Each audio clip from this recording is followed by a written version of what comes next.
I want to welcome you to this webinar for the Gender, Socialism, and Post-Socialism workshop. My name is Rochelle Ruthchild. I'm delighted to be moderating this panel. Our speaker is Andrea Petto. I want to wish everybody a happy International Women's Day. International Women's Day actually started in the United States, even though it's one of the few countries in which it's hardly celebrated. The talk today, the title of the talk is Lessons Learned from the Anti-Equality Mobilization. Andrea Petto, our speaker, who I'm absolutely delighted. This is one case where Zoom works in our favor because we can have speakers from all over the world and we can have attendees from all over the world at our webinars. So Andrea is a professor in the Department of Gender Studies at the Central European University in Vienna, Austria, and a Doctor of Science of the Hungarian Academy of Sciences. She has written 5 monographs, edited 31 volumes, and her works have been translated into 23 languages. Her work primarily is about gender. It's quite wide ranging: gender, politics, the Holocaust, and war. In 2018, she was awarded the 2018 All-European Academy's Madame de Staël Prize for Cultural Values. She's also a doctor honoris causa of Södertörn University in Stockholm, Sweden. So Andrea, I'm delighted to listen to your talk. Thank you, Rochelle, for this invitation. Thank you, Feruza, for the invitation. I'm really happy to be here and to talk to you on this very important day. And happy International Women's Day to all. I would like to share my screen. So let's see if I succeed. And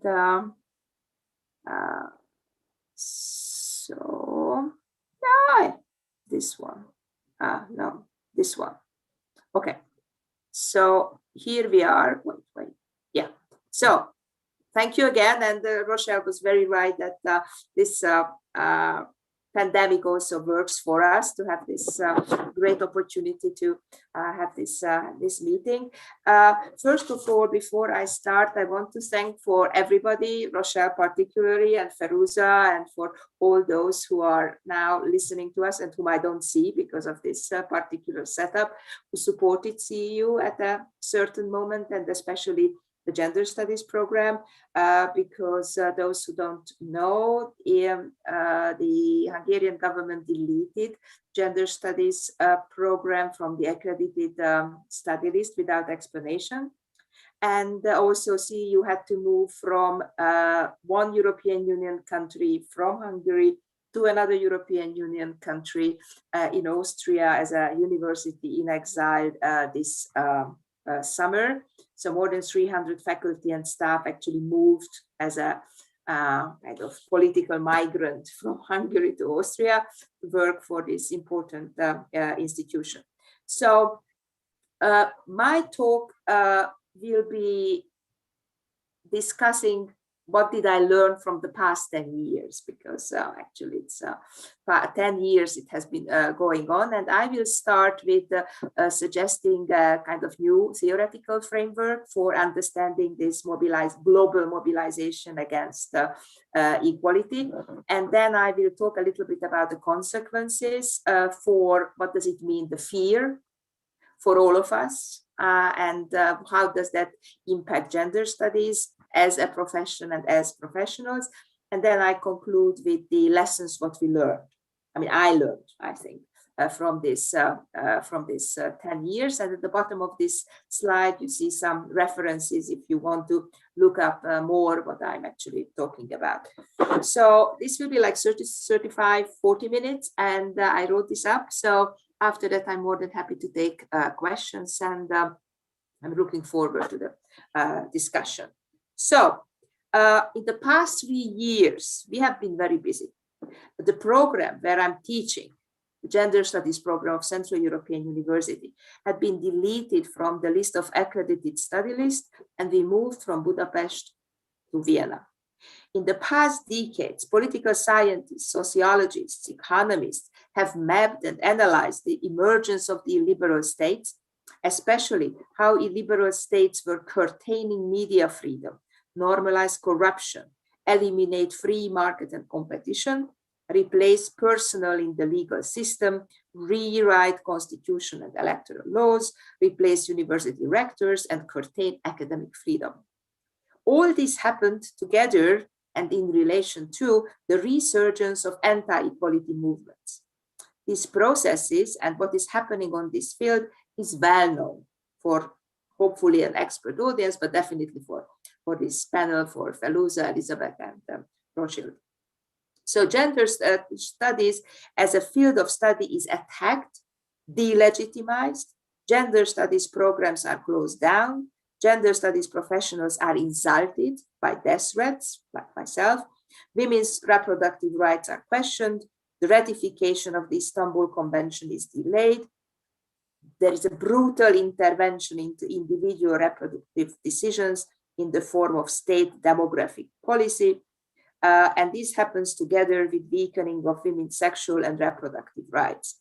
Not to speak about the dismantling of gender equality mechanisms, including gender mainstreaming in Europe. Surprisingly, this kind of attacks also brought the revival of science and scientific arguments. State officials in illiberal states are referring to so-called scientific research by citing kind of hodgepodge surveys in an ad hoc manner, which allow them to undermine the relevance of gender research, the empirical findings, as well as the value and legitimacy of scientific endeavor in general. What is also known that this national framing of research of a transnational phenomenon very often prevents researchers tracking and analyzing transnational policy transfer to control humanities and social sciences from Brazil, Russia, Greece, Turkey, Slovenia, Hungary, Romania, Serbia, Slovenia, whatever. However, the quick spreading of illiberal policies, such as closing accredited study programs of research institutions, privatizing higher education, appointing university leaders based on their loyalty to the government, ignoring quality assurance, require not only reaction or case study research, but also critical comparative analysis. Definitely, gender studies scholars recently cannot complain about the lack of wider social interest in their work. Just the opposite is true. As in Poland, gender was chosen the word of the year already in 2013. Gender studies faculty members' mailboxes have been filled with emails with inquiry about their research and invitation to public debates in different media outlets. This is what Eric Fassin calls double exposure of the profession of the gender studies professionals. In this talk, I will share with you what I learned in these past 10 years, as I just checked when I started to write this paper, that the first time when I was called the agent of the culture of death was in May 2009, when the supplementary history textbook about the history of men and women in Hungary in the 20th century was published. So what did I learn during these 10 years? So this will be a very personal intellectual journey, which I think is appropriate for this event to celebrate the Women's Day. So the first is that definitions matters, that what do we think we know? And so let's see this new theoretical framework I would like to propose to understand this situation, because if we do not use the proper framework of analysis, then we are fighting against a ghost and not really the real enemy. So Georg Mosse, in his often quoted Masses and Men, wrote about fascism, and I quote, as an amoeba-like absorption of ideas from the mainstream of popular thought and culture, counted by the urge towards activism and taming. In quote, in addition to a ruthless dismantling of the liberal parliamentary order. So in the past decade, the political scientists have been discussing in great lengths a terminology that helps us to understand these recent developments. And they call these developments as a mafia state, hybrid state, autocratic legalism, constitutional authoritarianism, and so on. With Veronika Grzebalska, we call these states illiberal polypore states, based on their common modus operandi. Unlike political scientists who are admiring these states because of their effectiveness, we argue that these polypore states, and I know that some of you are already Googling what polypore is, but I will get to this point very soon, do not have any original ideas, but just take ideas of others. Just think about the definition of Georg Mosse I just used, and they use them for their own purpose, which is nothing else than its self-maintenance. So this polypore is this parasite pore fungus, a mushroom that lives on wood and produces nothing else but more polypore, more mushroom. This concept of polyporism is useful in spite of its biological connotation to understand the operation of illiberal states.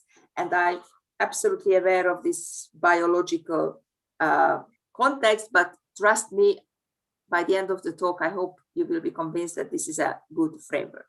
So in this paper, we argue that illiberalism should not be perceived as a revival of authoritarianism, but rather, it's an important claim, a new form of governance, resting on and instrumentalizing previous democratic concepts and institutions, what Mosse called the amoeba. And on that, it can be better understood when one goes beyond the routine comparative analysis of political systems along the East-West divide, and instead traces the gradual socio-political developments in these countries by placing them in the context of broader global processes. While post-communist democracies have their own socio-historical legacies, the fact that illiberal tendencies are increasing across the globe suggests that they should rather be viewed as local symptoms of structural failures of the neoliberal democratic project.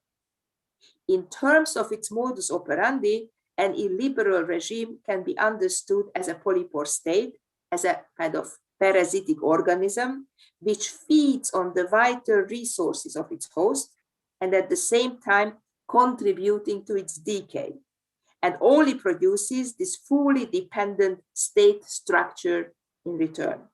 On the other hand, illiberal polyporism involves exploiting, appropriating various aspects of the liberal democratic project, institutions, procedures, concepts, funding opportunities.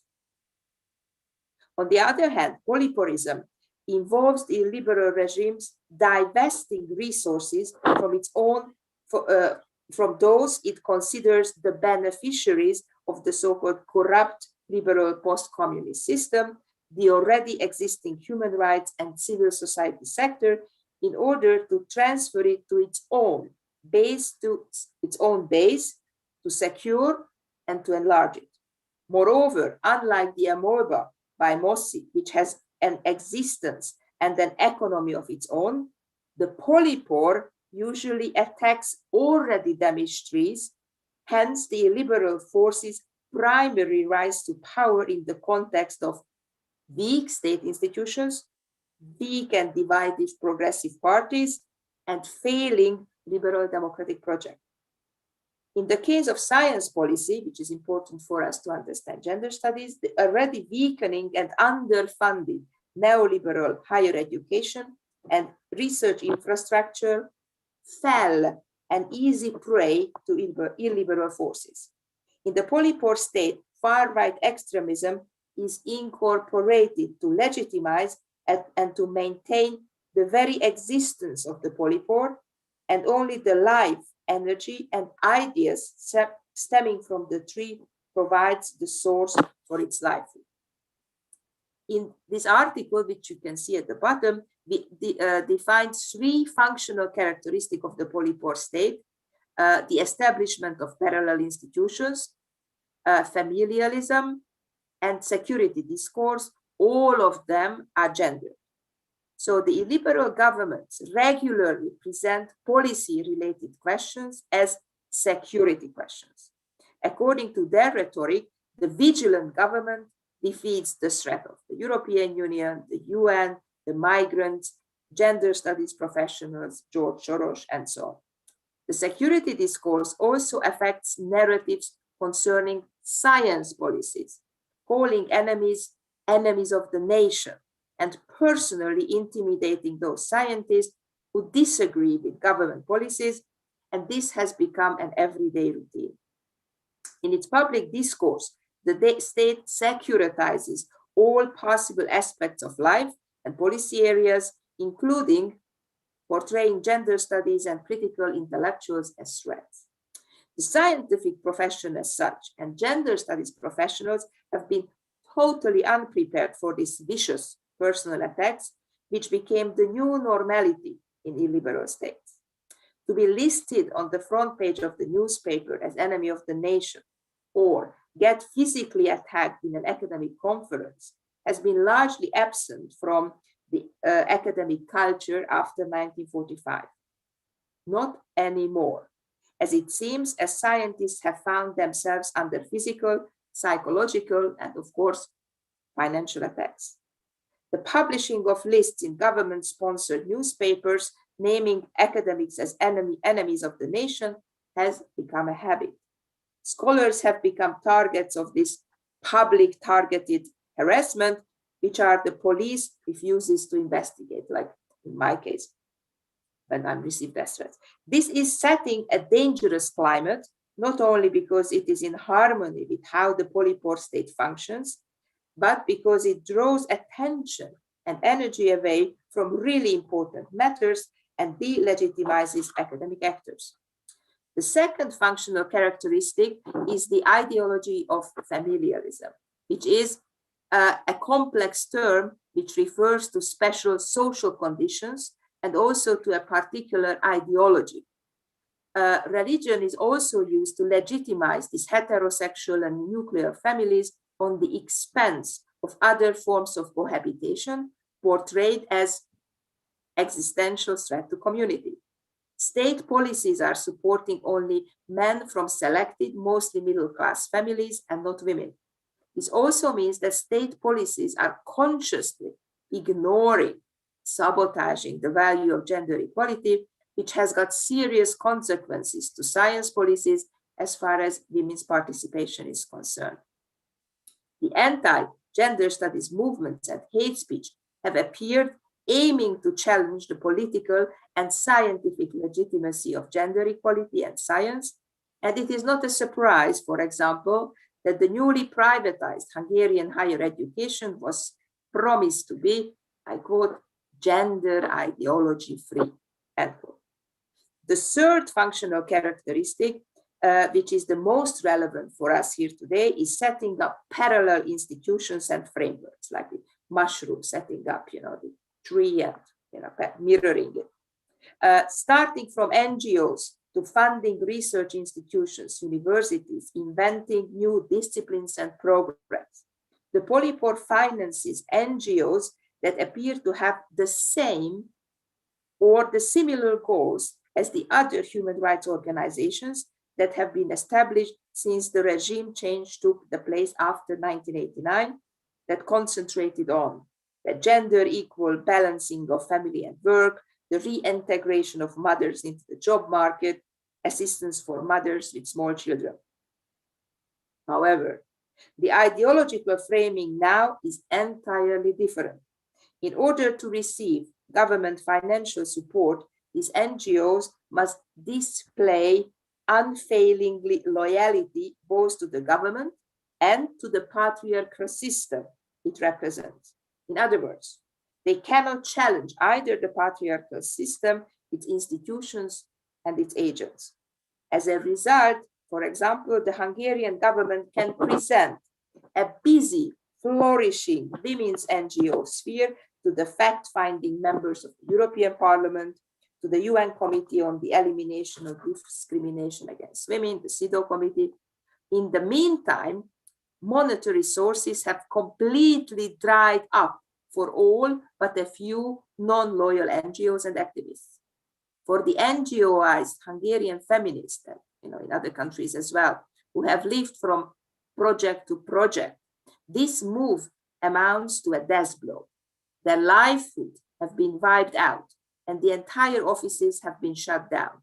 Literally, spaces for NGOs that are not loyal to the liberal state have ceased to exist. The expertise and networks that required decades to build have gradually lost their social and cultural value as poverty increases and market shrinks, ultimately leading to the brutal fights and fierce competition in the virtual domain. The difference between these polypore institutions and the already existing ones is that there is no quality assurance, and the availability funding seems limitless, since funding from other state institutions are pumped to these NGO institutions. So the polypore state works with facadism, as they look like NGOs, they look like universities, they look like research institutions, but in reality, they are not.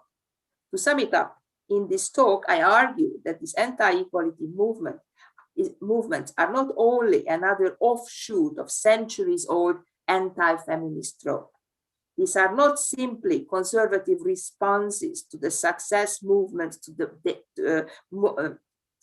So these are not simple conservative responses to the success of movements that date back to 1968.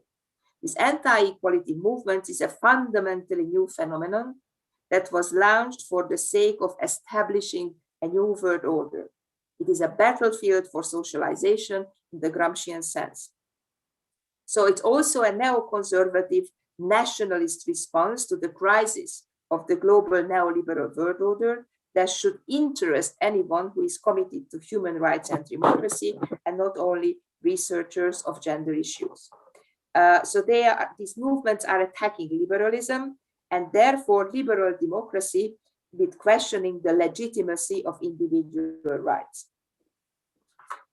So this is the first theoretical framework, which I think is important and useful to analyze. The second is about gender. So what is gender, right? So this question, which has been asked so many times during academic discussions, but now ordinary citizens are also asking these questions, or lay readers, when they are listening to speeches of politicians or they are reading newspapers, when these people are mentioning gender. What is this? So in this talk, I understand that gender serves as a symbolic glue. So the gender they are mentioning is the gender which serves as a symbolic glue. The concept of gender has been used to mobilize very different political forces in an attempt to unite hatred for one enemy, gender studies scholars and practitioners.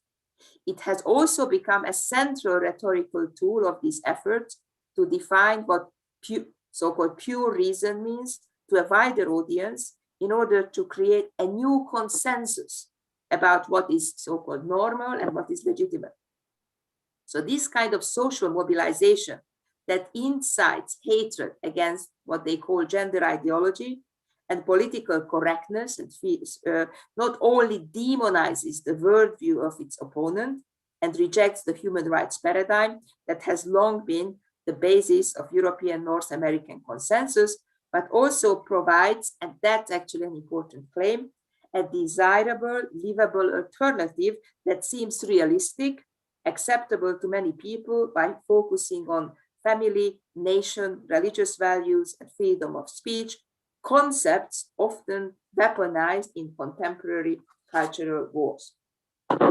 So what are the consequences? First of all, fear. Fear. If you are receiving hate mails, death threats, you start, to feel the fear. Fear is a governing force of all lives. Fear saves us from drowning in a steep water, and fear also prevents us telling an honest opinion about our colleagues' work.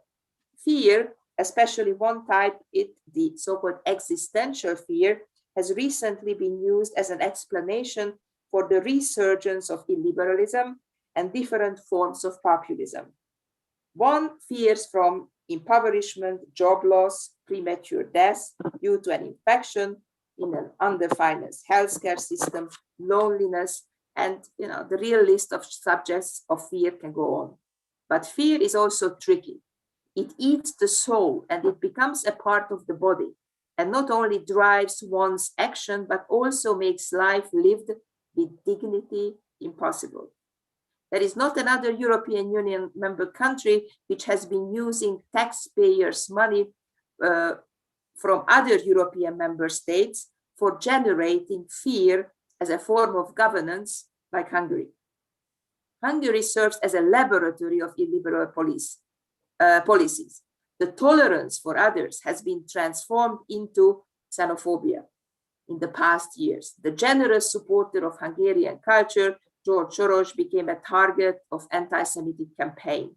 The flagship institution of the higher education institutions, Central European University, turned to be an alien body in the nation and was forced out to go into exile.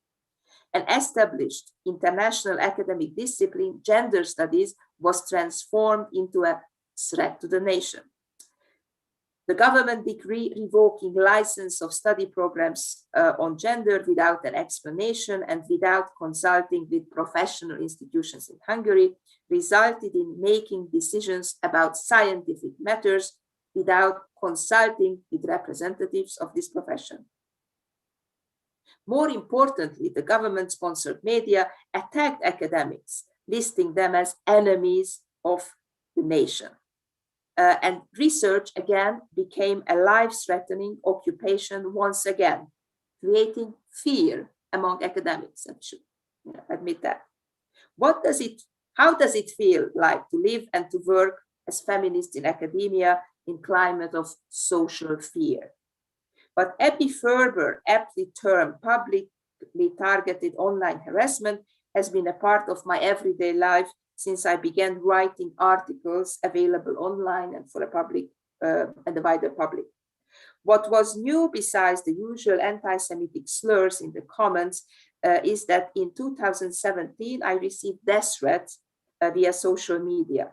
And I wasn't sure whether the sender was a lonely man guided by sheer anger, someone who doesn't have to be taken seriously, or whether this was a serious threat not to be taken lightly. Unfortunately, it was left for me to decide, as the Hungarian police refused to investigate. It meant a lot that my workplace CEO stood by my side and offered a bodyguard. What would be the impact if I would enter to a gender studies classroom with a bodyguard? Would a bodyguard save me from fear? Or just the opposite, as seeing a CU professor walking around the campus with a bodyguard might have added to the already existing fear of the colleagues and students. I refused the generous offer independently that the Hungarian prosecutor's office also rejected to investigate on the 7th of September 2017 on the basis of, and I quote, according to the penal code, using the phrases, I will hunt you down, I will disappear from the face of earth, cannot be identified as a crime against the person, end quote. So this public targeted online harassment is connected to a new phenomenon, to threat and to challenge the politically and scientific, to threaten and to challenge the political and scientific legitimacy of gender equality and science. It targets our primary scientists, educators, thinkers, and the offender's goal is to raise fear and uncertainty rather than pose physical threat. That's what I hope. The very kind suggestion I received from colleagues and friends that I should take care had only one impact, that I started to fear that it is now my own mistake if I haven't taken care of myself. Fear eats the soul and makes the air you breathe disappear around you. I know it from my family story and also from the stories I teach, how in the 20th century, different political systems very successfully created a culture of fear as a form of governance. And the COVID pandemic just contributed to the list of fears, which have been already listed with one exception, that this was a fear of a very real infection by a virus. My position is privileged. As a tenured full professor at CEU, even eligible for an institutionally paid bodyguard, my main concern at the moment is how to move from one country to another, how to set up a new home and an intellectual home in another country. So, but the reaction for the fear is mostly self-censorship. And discussing collaboration and compliance with colleagues is a very difficult discussion nowadays, as it is a moral dilemma if one can expect somebody else to commit what he, she, or they perceive as an act of self-sacrifice if they are protesting against illiberal regime. These discussions are even more difficult as the pandemic results in an increased poverty and job loss. This is in a country where cronyism influences who gets a job without regard to the qualifications or achievements. This is true from getting an appointment at a local post office or to be appointed as a rector. The counter argument that one is irreplaceable or even just a good professional doesn't work. So the COVID crisis makes Kant and the concept of false stain of species timely again. This concept means how humans like to see what they want to see, explaining dishonesty and self-deception. So what the fall of stain of species led to unpleasant conversations, to personal directions, when I was blamed not only for having too high moral standards when arguing against exercising self-censorship, but also for having a safe place to go to exile in Vienna. Self-censorship worked very well in surviving long decades of communism, but it is particularly a dubious strategy, and that's an important claim I would like to make, surviving in illiberal polypore states, even if gender studies professionals are trying to preserve themselves as family studies scholars. In academia, fear influences the choice of topics, words we choose, the arguments we make. Fear is the soul and makes academics believe that self-censorship can partly create a space not eaten up by fear. So the false stain of species might deceive academics believing that there is a good answer in a morally corrupt system. For feminist academics, there is the international community of gender studies scholars who can serve as a moral yardstick. Of course, this community is also divided and has its eternal debates, but there is no question about this standards and supporting those who are attacked, like recently the closing down of the gender studies programs in St. Andrews in Edinburgh in Scotland. So what are the implications for gender studies scholars? Fear also has an impact on gender studies professionals. Luckily, nobody was fired or imprisoned in Hungary after the accredited 2-year master program in gender studies was deleted from the accredited study list in 2018. The test of a small and dedicated gender studies community was rather how they will react to this new political situation. Will the fear take over? Those who choose gender studies as their field became accustomed not only to be ignored, but also facing hostility. The debate about gender studies, which made Hungary of 10 million to the expert of gender studies of 10 million, who had an opinion about curriculum, reading list, and learning outcomes. In Russia, already in the early 2000s, Department of Gender Studies were renamed Departments of Family Studies. Faculty who had no international ties had to choose between shifting the field of research to non-irritating topics for higher educational administrators or to leave the country. This was not the case in Hungary, simply because there has not been any gender studies departments in public universities. Still, public money now is flowing in abundance to set up family studies programs at the recently privatized public universities. And the faculty who are openly dedicating themselves to critically studying this subject. If this fall of extinct species, time will tell. The sudden public interest in gender studies led not only to the unprecedented interest in gender studies as far as topics of thesis, dissertation are concerned, but CU Gender Studies in Vienna also received unprecedentedly high number of applications. So these are the good things. The public exposure of gender as an analytical concept and gender studies as a science has made the profession even more political, as it found itself in the midst of an open political struggle, which led to a paradoxical recognition. This is again a quote from Eric Fassin. As gender studies always had strong and dialogic relationship with social activism. This new situation, however, convinced those who in the recent years hoped to see the future of gender studies in comfortable academic ivory tower of publishing in peer-reviewed journals, that this dream proved to be a fragile illusion. So how exactly the profession will be changed by this emerging vicious political campaign? Gender studies developed as an interdisciplinary critical discipline with a relative late institutionalization. The postmodern approach to science, politically informed, critical interdisciplinarity has led to new concepts.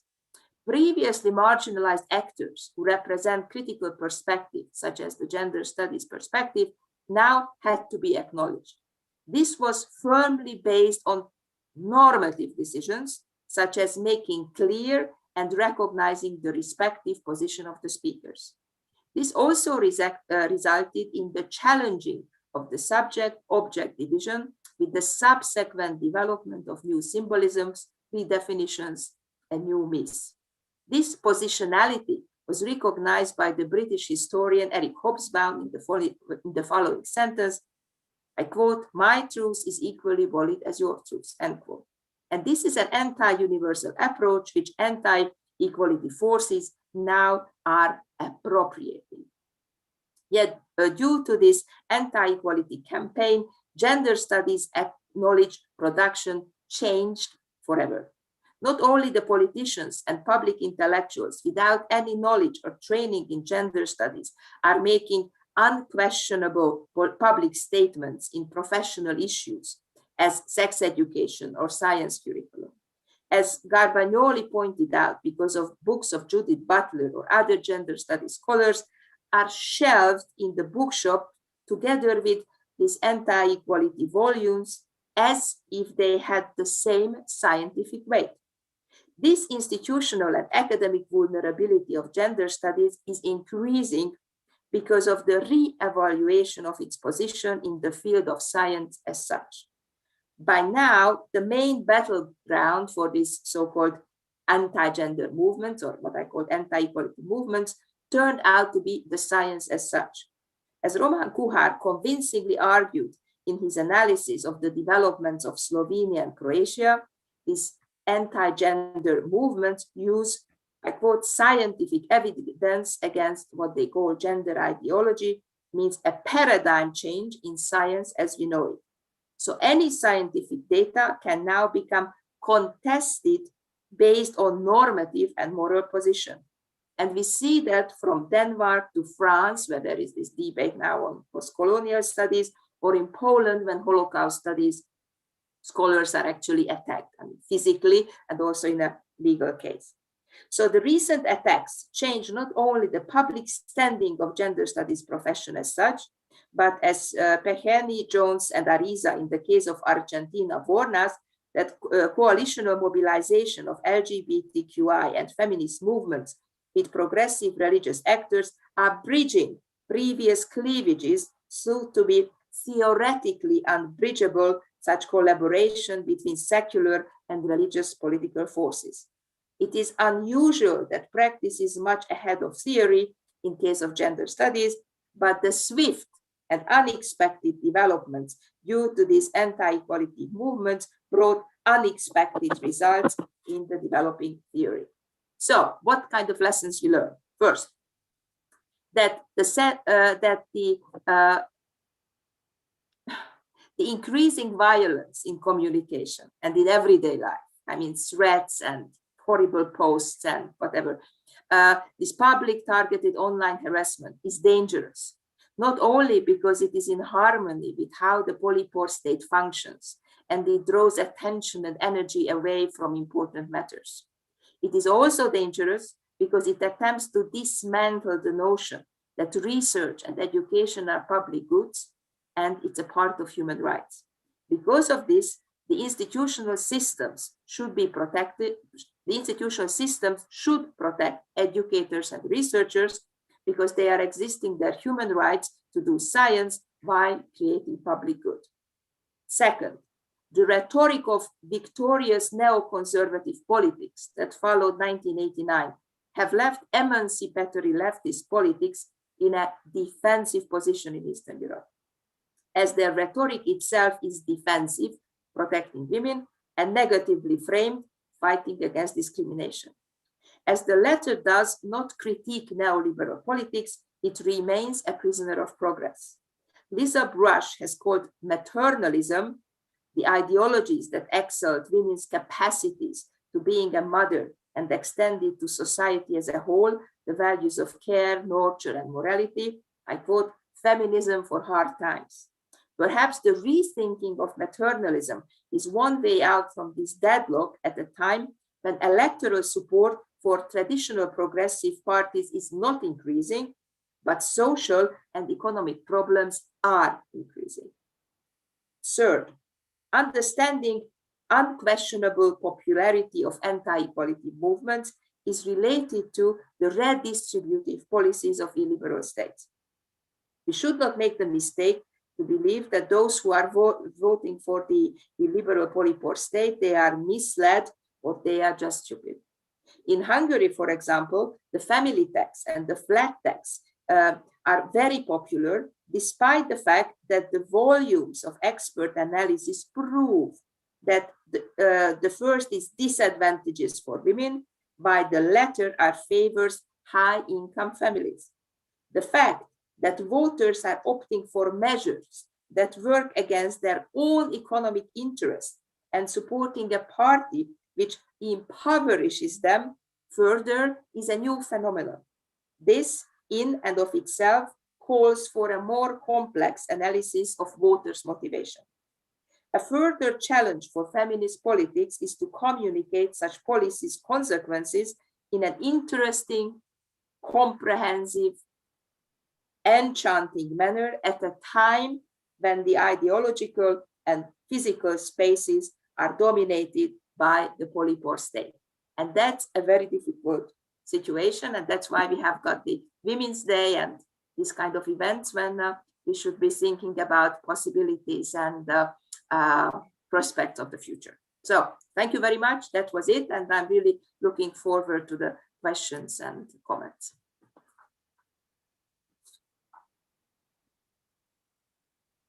Thank you, Andrea,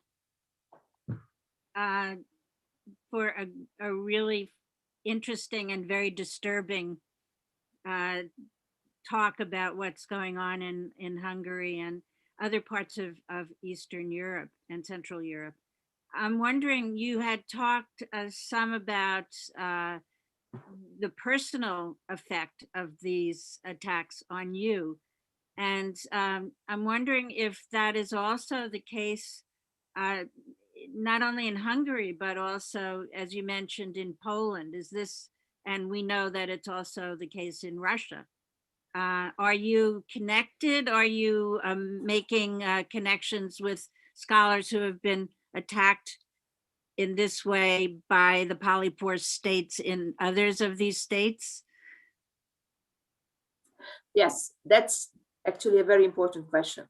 But these attacks are very different because in Turkey, the colleagues are being fired or imprisoned.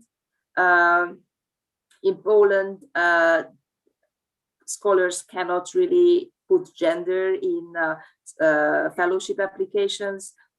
This term gender is basically tabooized, but not only in Hungary, but now in France. Macron started a campaign against this kind of critical scholarship. So these contexts are very different. Therefore, the responses are very different. I pointed out in the talk that I'm very privileged in a sense that, CEU even wanted to pay me for a bodyguard. So, I mean, that's very different than what's happening in Russia. So, as you know it much better than I do, that several scholars emigrated, and also that because of the oppression, and also that there are different surviving strategies. So, gender studies, the plague, Department of Gender Studies or Institute for Gender Studies was taken off, and then new plague was put up. If it's family studies or is it women's studies, it really depends on the context. In the case of Hungary,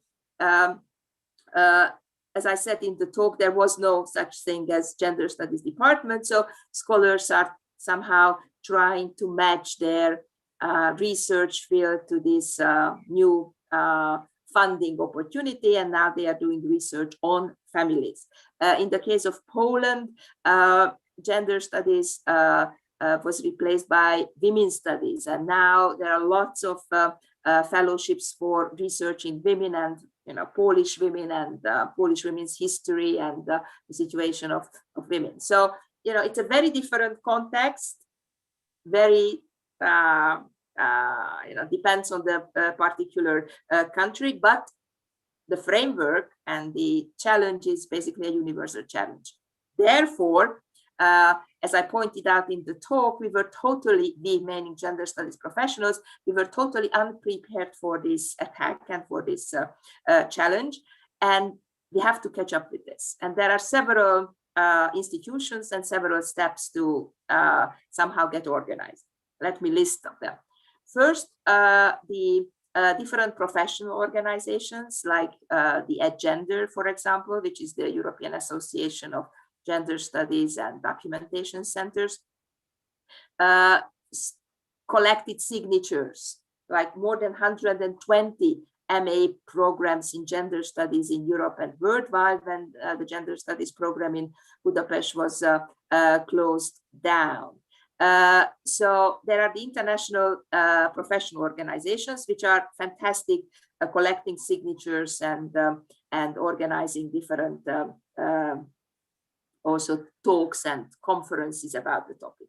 Also, there are the different European organizations, which like the European University Association, which is expected to safeguard academic freedom, but their members are actually those universities which are actually the hostages of the state captured by illiberal forces. So obviously that became a lame duck. And also what I already mentioned, the ENQA, the European State Quality Assurance Organization. That's the organization which basically gave a carte blanche to the Hungarian Accreditation Committee exactly the moment when CEU was forced to leave the country and the gender studies program was closed down. So in this context, it's pretty obvious that the European infrastructure and the professional infrastructure, they were not prepared for this particular challenge. And that's why I spent so much time in this talk trying to explain that if we want to be, meaning the those who are committed to gender studies, fight for this kind of academic freedom and freedom of inquiry and for critical knowledge production, we should think creatively about the ways how to fight against this. And I can give you some examples, which I consider creative examples. because in the talk I already what I mentioned is the self-censorship and also modifying your field of research as a form of survival strategy, and I quoted Kant to try to, illustrate that this is nothing new here, but this is a part of surviving in a kind of oppressive state. One is to create alternative higher educational institutions. So basically modeling and going back to the anti-communist resistance when there were the flying universities, this kind of institutions which were set up in apartments where intellectuals come together and discuss texts. And there was no impact factor, there was no quotation, there were no ETSL, there were nothing, about the formalized neoliberal academic structures, but the sheer interest in intellectual work and changing the world. So these kind of new institutions now are being set up in a kind of alternative public sphere from Russia, from Turkey, in Hungary. There are lots of new NGOs and kind of informal organizations which are trying to create alternative institutions. So they basically gave up on the higher educational institutions because they were captured by this illiberal polypore state, basically emptied them out. They put up their cronies. So they set up this new, those who are protesting, they set up this new institutional framework. So I personally consider this as a kind of key in order to create a kind of viable network fighting against this illiberal state. The other kind of innovative way of fighting against the illiberal state is humor. And there are lots of stand-up comedians from Poland to Hungary to Croatia, who are mostly women, young women, who are doing this kind of stand-up comedies and basically laughing at those things which you are expected to take extremely seriously, because they are actually threatening your existence, your livelihood, your personal space, your personal freedom, your sexual freedom, everything what is worth dying for. And this kind of new attitude and new form of kind of activism in the digital space, I also find very interesting, and I have got lots of hopes in that. So thank you, Andrea. Along those lines, of course, as you know, in the United States, we endured 4 years of a very anti-modern and anti-science president and his followers. And ultimately, what kicked him out of power was a political process where the majority of the populace voted, the majority of the voters voted him out of office. And I'm wondering along the lines of how what you talked about in terms of resistance in Hungary and other places where this anti-gender ideology is dominant.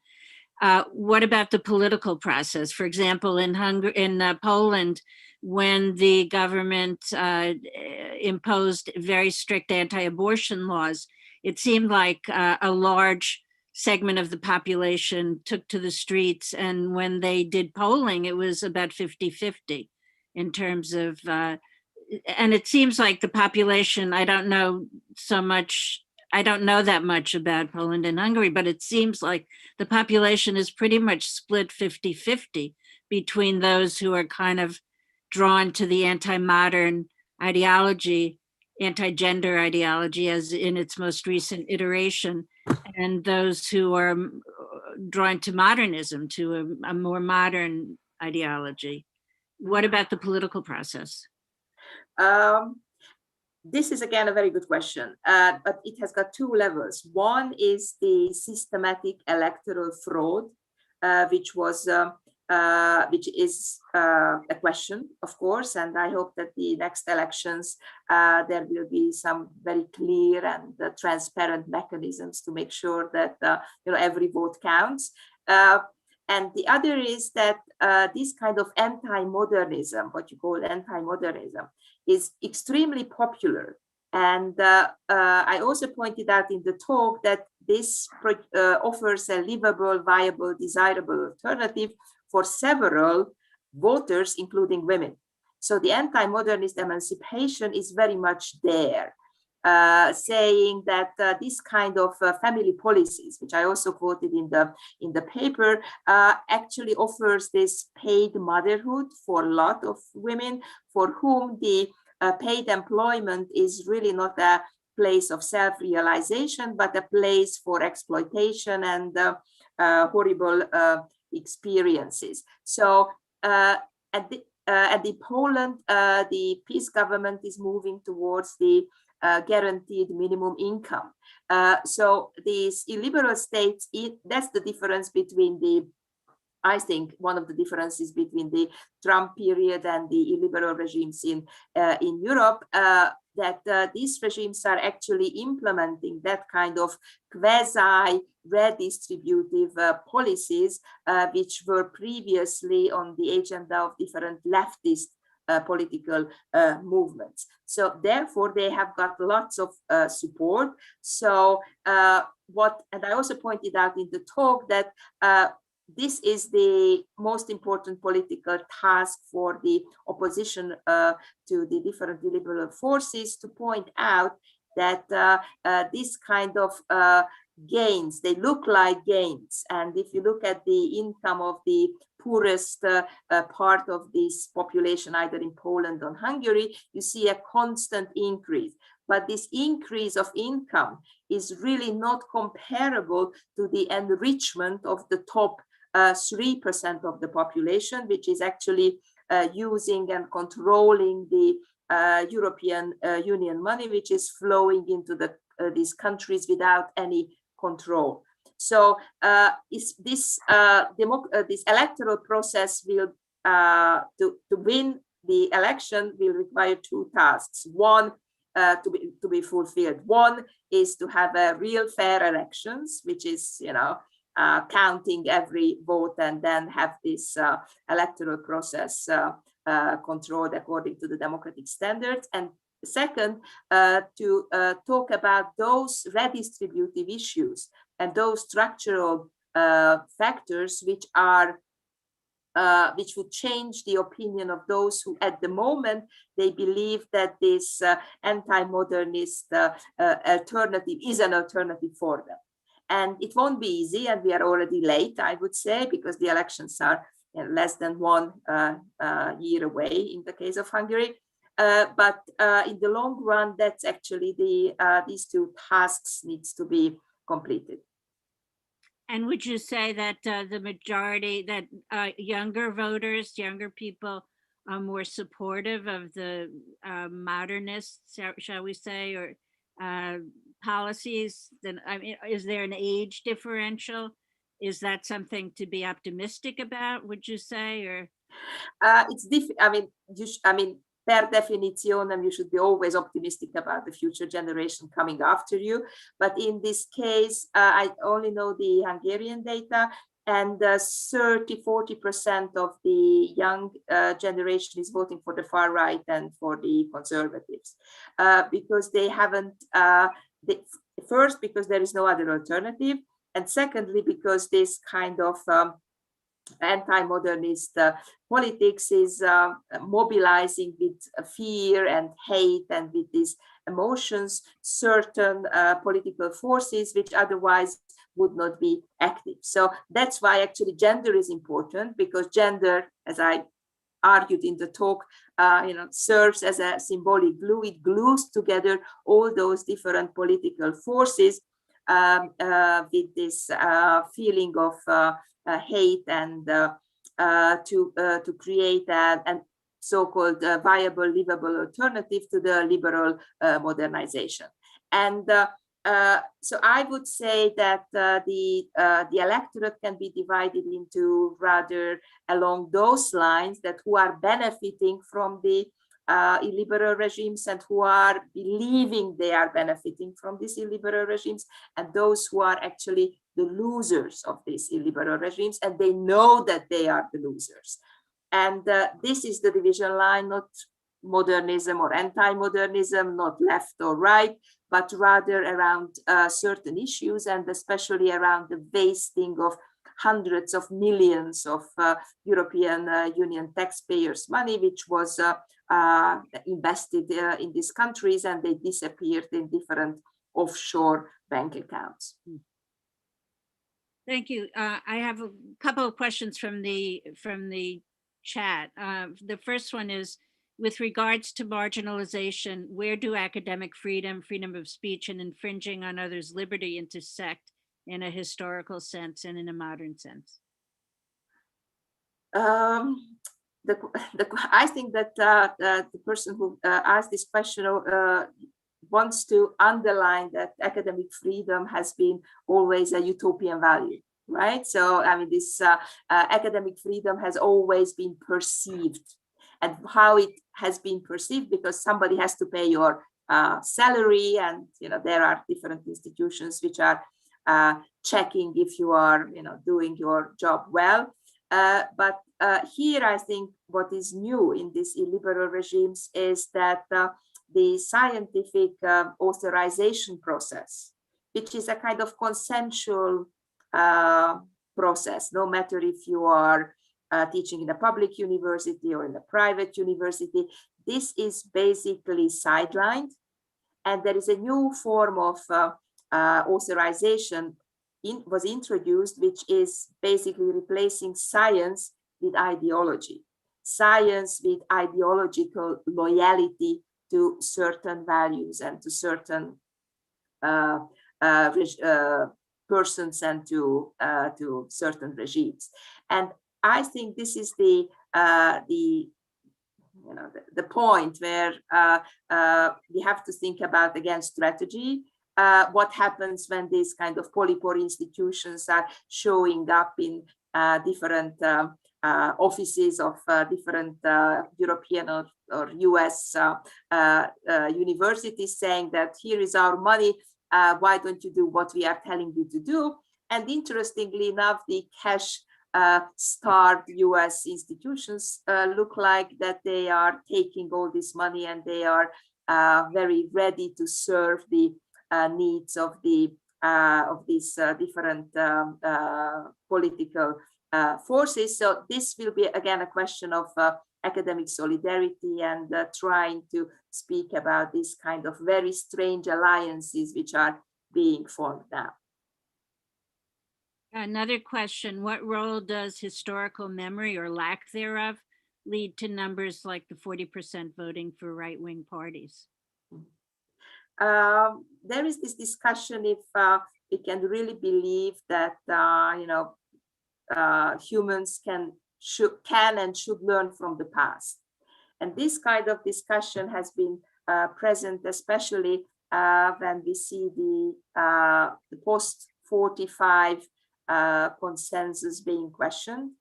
And we know that the post-45 consensus was basically formed in this legal language in the Nuremberg trials. And of course, lots of quotes from Judge Jackson had been mentioned, that he was saying that we should learn from history.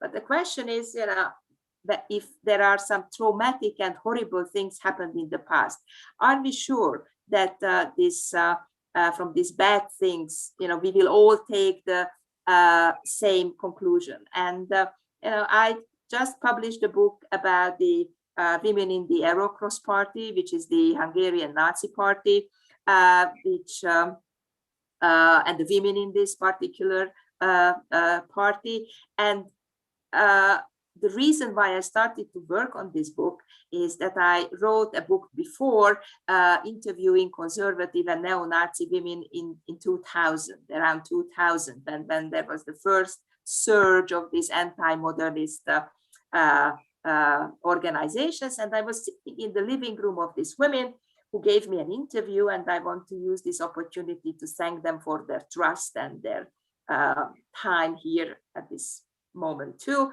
And I was sitting in this living rooms, and I was interviewing these women, and I felt that we are sitting there in 1938 or 1939, because the language, the vocabulary, everything was like it, the Holocaust did not happen, the Second World War did not happen.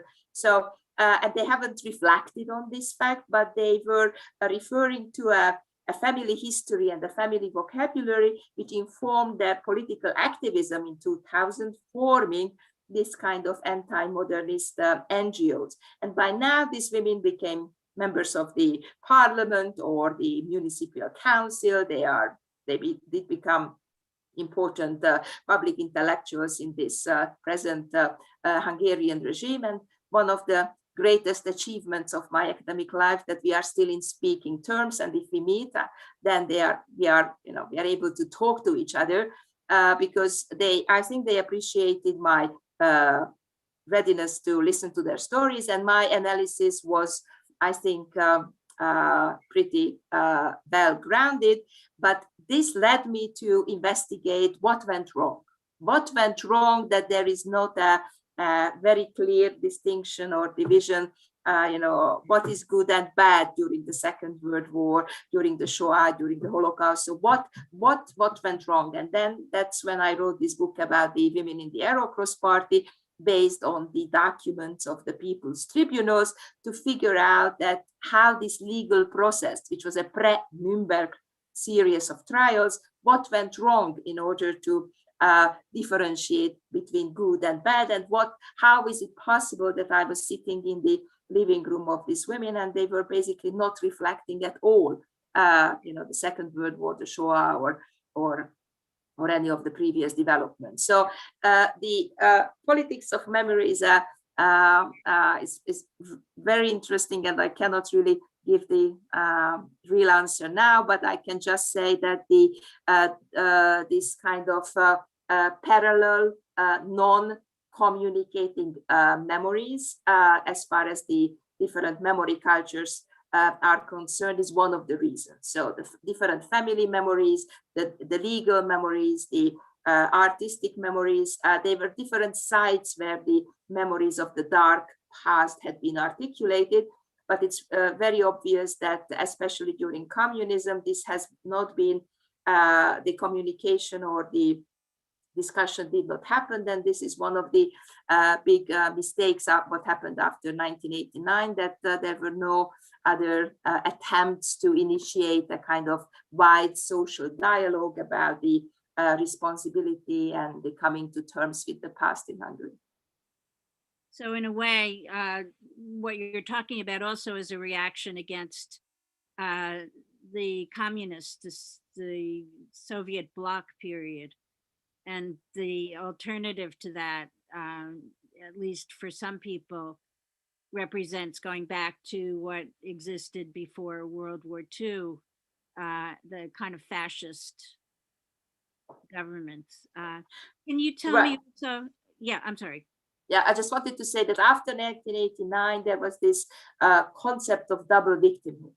And this concept of double victimhood, which is presenting those countries who were occupied by the Soviets and also by the Germans, ignoring that, in the case of Hungary and in the other Eastern European countries, there was a very strong collaboration, both with the occupying Germans and also with the Soviets. So this kind of competing double victimhood made it possible to avoid to really start a dialogue about the responsibility, and also about the dark histories of certain national histories. Can you talk about the role of organized religion in the anti-gender? For example, you've written about the role of the Catholic Church. We know that evangelical churches in the United States have connections to the World World Council of Families, which is very heavily supported by Putin and the Russians. So can you talk about the role of organized religion in supporting right-wing movements and anti-gender ideology? How should I start? There are different forces as far as these anti-equality movements are concerned. So there is this traditional conservative religious anti-feminism, which has been there from the end of the 19th century, when the first kind of political movements conceptualized equal rights and equality in different fields. And this kind of anti-feminism and conservative anti-feminism is substantially different than those kind of fundamentalist attacks on equality, what we are experiencing today. So these fundamentalist evangelical movements, which are channeling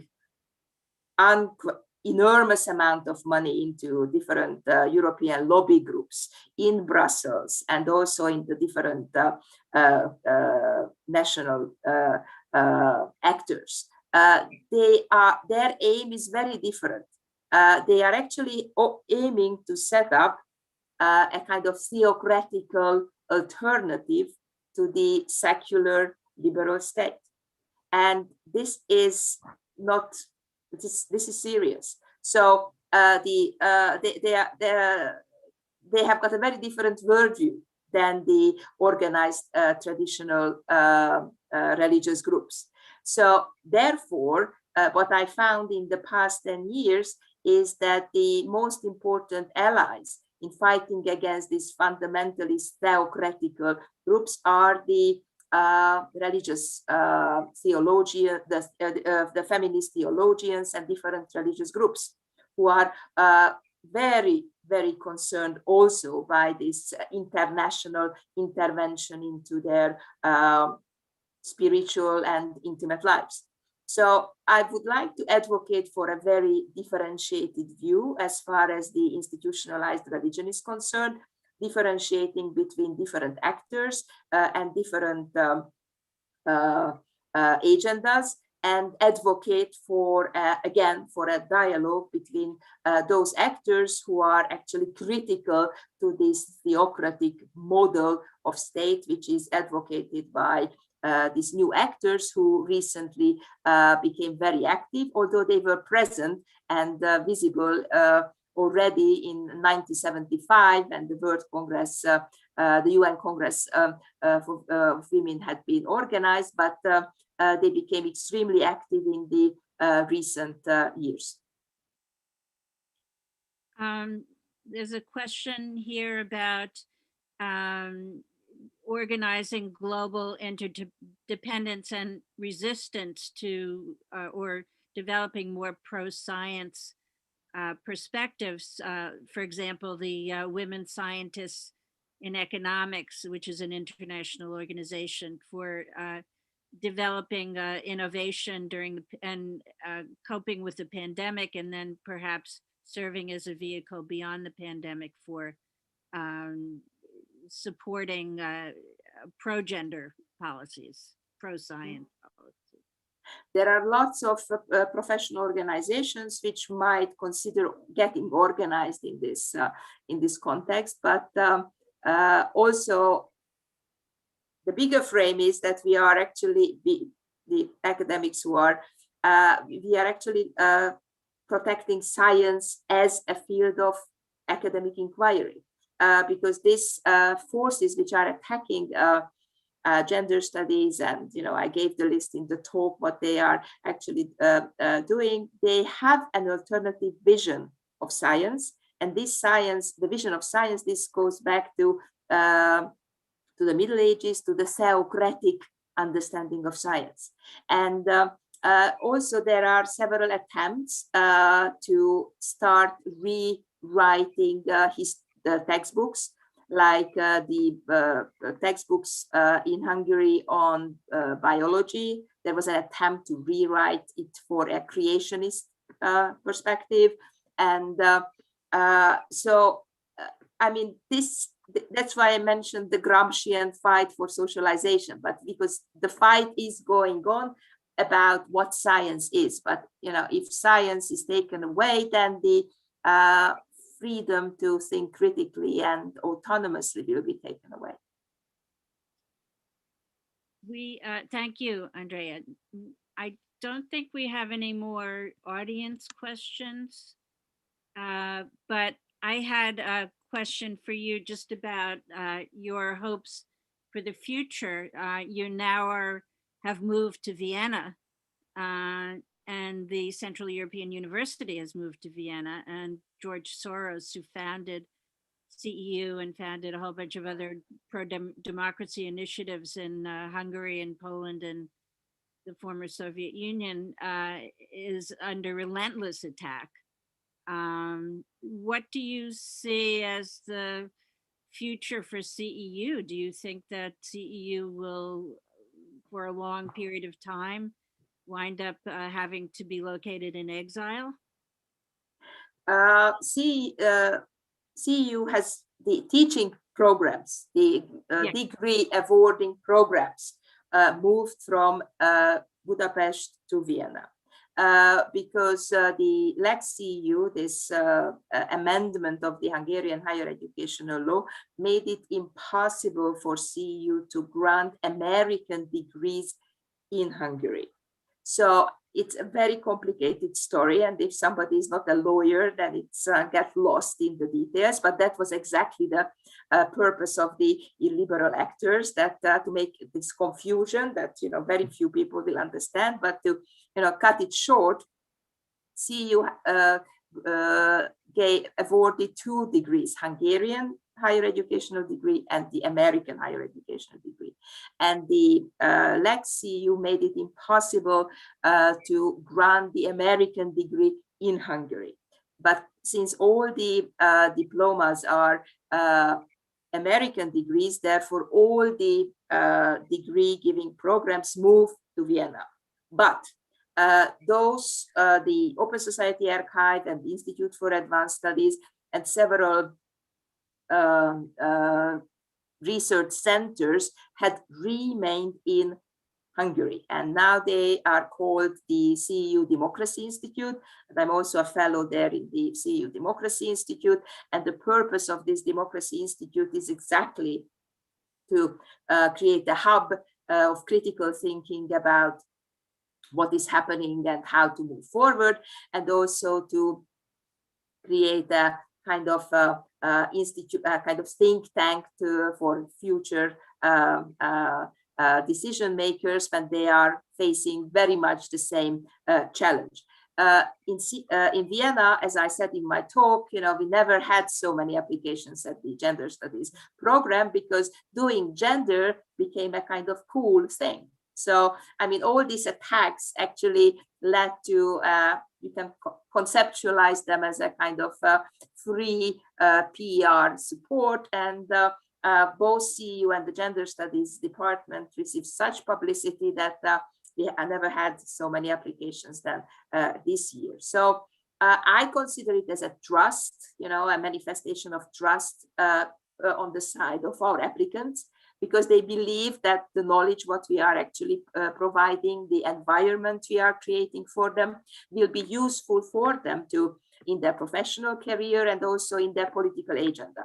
So CEU now is a part of the Open Society University Network, which consists of more than 20 universities, which are aiming to pioneer in innovative and democratic in the field of higher education.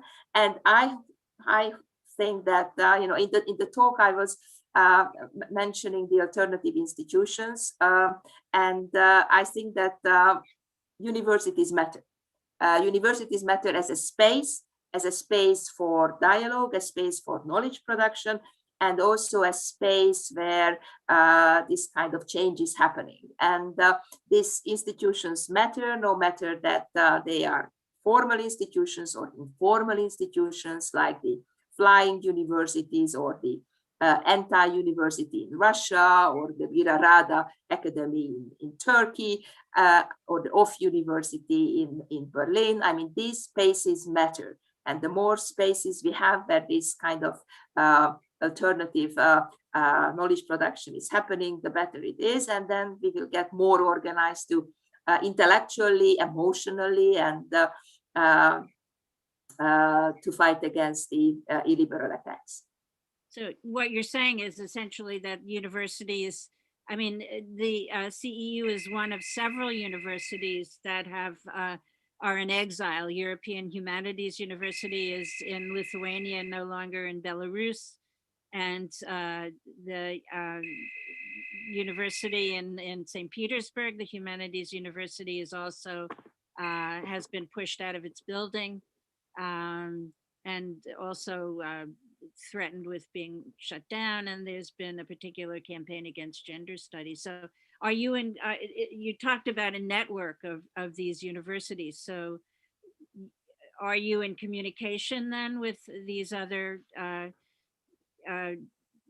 various universities and perhaps strategizing about ways to join forces to fight this? Yes, the European Humanities Institute in Vilnius is a part of the Open Society University Network, and there which is led by the Bard College, and also CEU is a partner. Birkbeck is there, and several other universities, and there are joint calls for proposals, for collaboration, and conferences. So I think this network will be an excellent space for communicating amongst scholars how to meaningfully collaborate and fight against the illiberal regimes. Thank you, Andrea. Doesn't seem like we have any more questions. Do you have some final statements or thoughts? My final statement is that I thank you. I really enjoyed this evening for me, afternoon for you. This is actually very important to talk about these issues, and the Zoom works for us. That we had this event, and International Women's Day is always a moment when we have to think about what has happened and what we should be doing. So this is a kind of moment to take a big breath and make a kind of stop where we are and what kind of directions are we going. And as I said in the talk, we all have to do it ourselves individually first. What can we bear to do?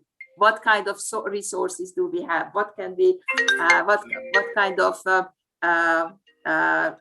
resources and skills do we have to make the place a better world, and the world a better place, the world a better place, and we will see how this will work out. But I see that this attack on gender studies actually is a great opportunity for gender studies scholars. This double exposure, to use Fassan's work, is a great opportunity for us to think about how meaningfully we can contribute to the knowledge production and also to activism. Thank you, Andrea. Thank you very, very much. I'm really delighted that we were able to get you to speak. I can't think of a better speaker for our International Women's Day program, and wish you all the best in your move to Vienna and in your resistance to all that's going on in Eastern Europe. And stay safe. Thank you. Thank you again. Thank you. And thanks for the questions, and thanks for the audience.